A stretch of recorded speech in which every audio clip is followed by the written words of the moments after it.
Lesson 9. Health and Body Parts. Anna. Good morning, doctor. Doctor. Good morning, Anna. What seems to be the problem? Anna. I've had a terrible headache since yesterday. Doctor. I see.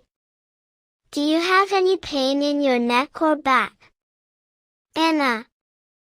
My back hurts a little, especially when I sit for too long. Doctor. Do you also have a fever or sore throat? Anna. Yes, my throat feels dry and my body feels weak. Doctor. Let me check your temperature.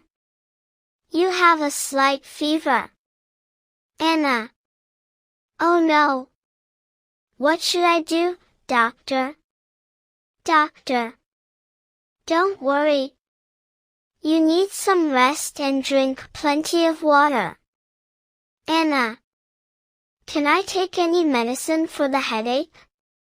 Doctor. Yes, I'll prescribe you some painkillers and vitamins. Anna. Thank you. Should I stay home from work?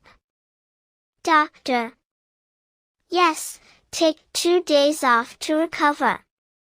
Anna. Okay, doctor. I'll do that. Thanks for your help. Doctor. You're welcome. Get well soon.